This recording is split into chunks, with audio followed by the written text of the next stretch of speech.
What it do, what it do, what it do, YouTube fam? It's your boy STLGuRu314, and today I'm bringing you another Madden 13 ranked game. I went ahead and got the Packers. As I told y'all, the Packers are my favorite team on this game, and we're gonna go ahead and get into the gameplay. Of course, this dude comes out and wants to onside kick it, very first play of the game. I just don't understand this logic, man. I mean, I don't know. I don't know.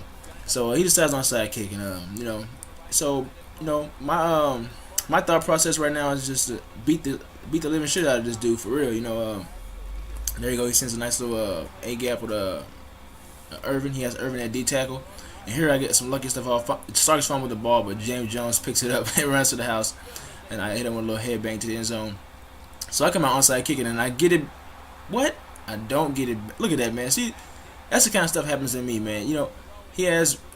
I kick the ball perfect for the onside kick, and it bounces off 7 dudes, and he ends up getting it with 1 person. And there you go, some more fuck shit happens. He throws the fucking streak, and I should have had a pick, but I don't get it. He ends up scoring. But enough about this gameplay. More about some real life stuff. I told y'all in my last video I had the Spurs winning the series in 5. And it's looking good, man. It's looking like it's gonna turn out that way. I think game 4 is tonight. The Spurs are up 2-1. They beat the hell out of the Heat in the last series. I got one of my good friends, a Heat fan, man. And he was these dudes are making all kind of excuses for the Heat, like, oh man, maybe LeBron just not taking over. Dwayne Wade not doing this. Chris Bosh not doing that. No, it's just that the Spurs are a better team. I mean, it's just plain and simple. The Spurs are a better team. The Heat are not. Of course, LeBron's not getting it done, but that has to do with a good team. A good coach. Putting the play on him. Putting D on him. Mixing up play calls on him. Putting zoning LeBron out. That has to do with a good team. Greg Popov's a great coach. That's just their whole. That's why LeBron's not having breakout games. There's a reason nobody on the Heat has scored over 20 points in all 3 games. It's because the Spurs defense is putting a lock on them. So I'm tired of hearing these excuses about it's this and that. The Heat are not doing this. Yeah, it's because the Spurs are not letting them. That's the reason for that. So game 4 is tonight, man. I actually got the Tony Parker's not he's got like a little slight hamstring injury or whatever, but I still got the Spurs winning tonight. My reason for that is because I don't think LeBron's gonna be able to get it done tonight. I think he might have at least like a 28-point game, probably with like 8 assists and like 13 boards, but he's not gonna get it done himself. Especially if Mike Miller's been lights out. I think he's like 9 for 10 for threes. I mean, he's been lights out. But what he makes up for on offense, he lacks on defense. He plays no defense at all. And you can't not play defense on the Spurs because they will make you pay for it. And so that's my thoughts on the NBA Finals. I believe this is a must-win game for the Heat. If they do not win this game, this series is not going back to Miami. And also, if the Spurs lose this game, it's gonna be, this is a must-win game for the Spurs too. They have to win this game as well. To they don't want to go back to Miami. I think tied up 3-3. That wouldn't be the. Oh well, they don't want to go back to Miami 3-2. Because Miami can easily pull off 2 games at home. But I don't see the Heat beating the Spurs twice. So that's enough about that.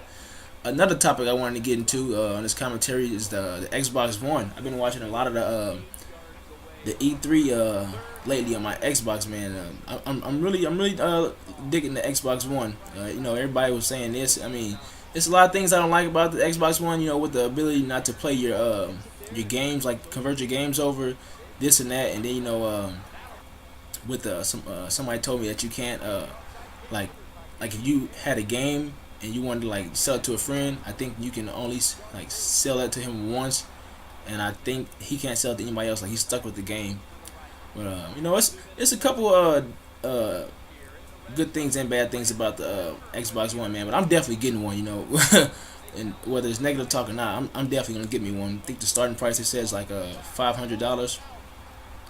I'm not rich by any means, but I'm gonna try to make things happen to get that Xbox One, because I'm gonna need that, man. Because I was watching some of the graphics for some of the games on that bad boy, and they showed the I want to say Metal Gear Solid 5. They showed the gameplay for that, and man, the graphics on that bad boy was crazy, man. Then they showed a little bit of Madden gameplay yesterday, I believe, on with the whole running the ball. I guess it's gonna be a real big thing in this Madden 25 is running the ball. I'm still gonna be passing. I can run the ball. I'm good at run. In previous Maddens I ran the ball a lot. So I can run the ball, but I just rather pass. Passing makes the game a lot more fun. I think that's just coming from me. I don't want to sit back and run the ball all game. That's kind of boring. I'd rather dot people up all game. And except for that right there, that wasn't a dot. That was a dot to the opposite team. But I'd rather dot people up all game. And just make it fun and embarrass them. But that's that, man. So I'm definitely gonna be getting an Xbox One. I've never really been a PlayStation guy. I think the last time I owned a PlayStation, I was probably like, I want to say like 8th grade, I think, which is a long time ago. so here this dude, he knows I'm coming out there to kick, so he tries to kick a fast field goal before halftime, and he doesn't get it. That's the intimidation factor I put on him. He started off playing goonball, man. He started off onside kicking me at the beginning of the game. So you guys see here, I'm just onside kicking him for the rest of the game. I don't care if it's 20 minutes left in the quarter, or 20 seconds left in the quarter or not. He's still getting onside kick treatment. And I hear, I've been sending a little A-gap blitz, so I tried to disguise it up with a little fag D. I don't know how that dude got wide open like that on that pass, but he ends up getting wide open. And it's actually a pretty good game. This dude's a level 10. Other than him, trying to onside kick, and I think he might hit me with like 2 turbo blitzes. Other than that, he wasn't a bad opponent. He just, those onside kicks kind of pissed me off a little bit. And here I had the A gap, but I accidentally clicked on Worthy. I was trying to get on my safety, but I clicked on Worthy. Made me go back, so I messed that up. And here on Jennings, he tried to headbang early to the end zone, but I ended up catching him. And the very next play, I come down with the user big hit, man. I make him fumble. And look at Perry. Look at Nick Perry, number 53, taking it to the crib. Nah, Russell Wilson, you can back up, brother. You ain't catching me. And I go ahead and hit him with a little headbang, man, right to the end zone. It's like a 95-yard scoop and score.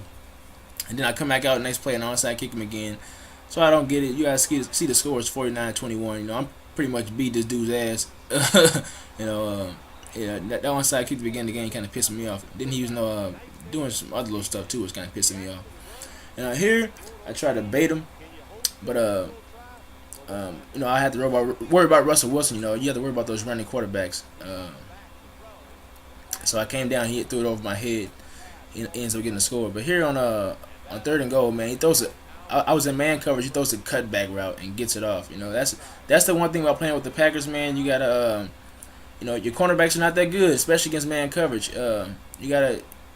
What they make up, what they do on offense, on defense they kind of slack. The best thing to do with the Packers on defense is to play zone with them. And the best way to beat the Seahawks, as you guys already know, they got 2 of the best corners in the game, especially on the video game. The best way to beat the Seahawks is to run the ball up the gut. I know a lot of y'all don't like doing that, but no, that's the way I find out to beat the Seahawks the most in this game. I don't run the ball a lot, but no, that's the way to beat the Seahawks. Is just to pound the ball right up inside. Because most times guys like to put like Bruce Irvin at D tackle, just to get that little that fast A gap.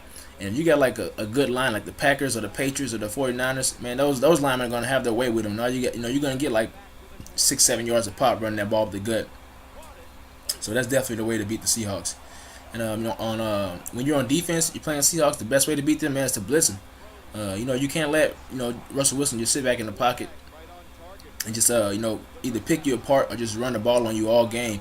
He's with a mobile quarterback, that's what you can do. And here you guys see I hit him with like a nice little user bait, man, right across the. He tries to throw that streak, and I just baited him inside, went back outside, and got the pick.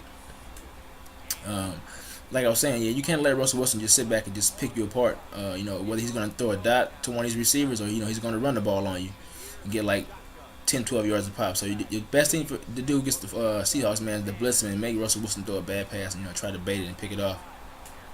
That's what I found that works against these guys the most, you know, because their man coverage is crazy, their zone coverage is crazy, and as you guys see here, I end up fast forward. The final score was like 75 to like 30. I ended up beating the shit out of him.